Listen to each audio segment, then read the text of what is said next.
దేవుణ్ణి కూడా రాజకీయాల్లోకి తీసుకొచ్చినటువంటి మాజీ మంత్రివర్యులు కేటీఆర్ గారు నిన్న మళ్ళొక్కసారి రాములవారి పేరు తీసుకుని రాములవారి అక్షింతలను రాజకీయం చేస్తూ మాట్లాడినటువంటి వీడియో ఒక్కసారి మనం చూద్దాం.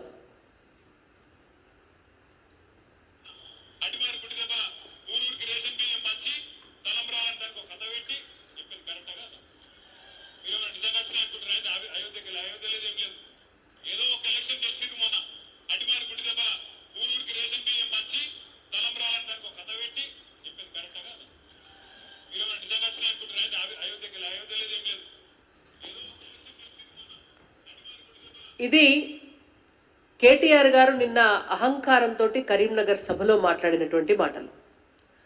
అయోధ్యలోకెళ్ళి అక్షింతలు రాలేదు, తెలంగాణలో ఉన్నటువంటి రేషన్ బియ్యాన్ని అక్షింతలని చెప్పి ఊరూరా పంచి ఇల్లులా పంచి భారతీయ జనతా పార్టీ అధికారంలోకి వచ్చింది అనేటువంటిది వారు చేస్తున్నటువంటి ఆరోపణ.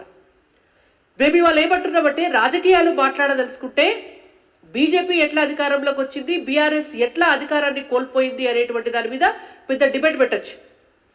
కానీ రాములవారి అక్షింతల మీద కనీస అవగాహన లేకుండా అవి తలంబ్రాలో తెలియదు, అక్షింతలో తెలియదు కేటీఆర్ గారికి.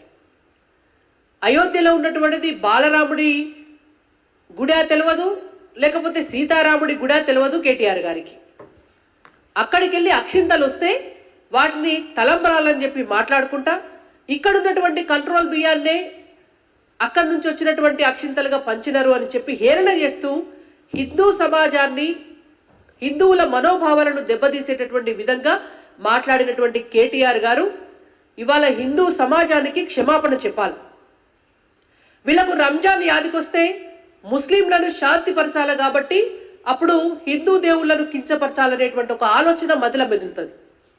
ప్రతిసారి ఎప్పుడు రంజాన్ వచ్చినా అప్పుడు కేసీఆర్ గారో లేకపోతే కేటీఆర్ గారో లేకపోతే కాంగ్రెస్ పార్టీ నాయకులు హిందుత్వం మీద భారతీయ జనతా పార్టీ మీద పడతారు.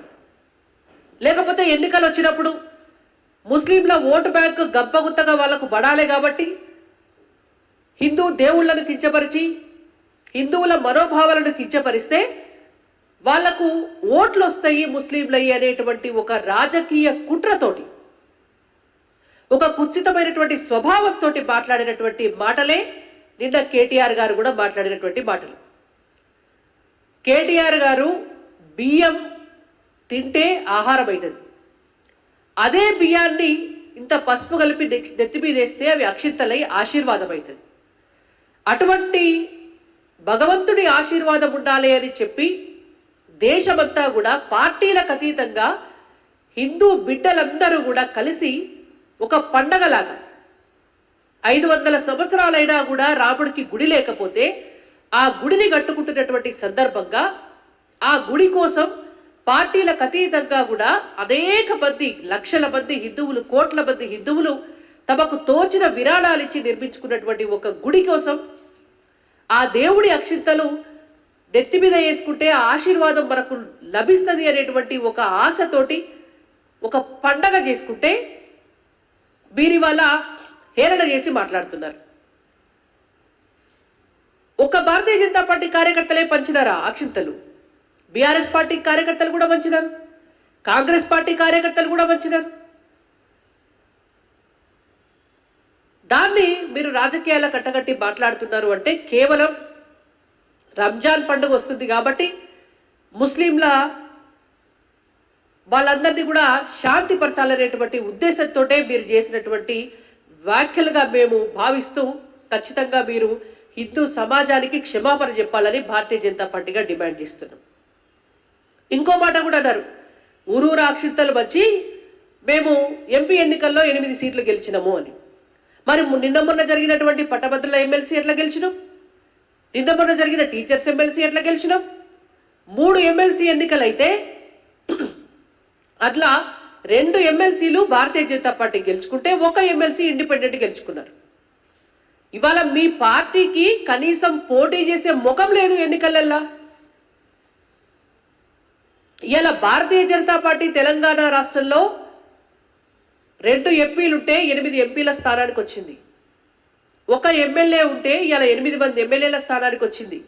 ఒక ఎమ్మెల్సీ ఉంటే ఇవాళ 3 ఎమ్మెల్సీ స్థానాలకు వచ్చింది. మరి బీఆర్ఎస్ పార్టీ ఎక్కడొచ్చింది?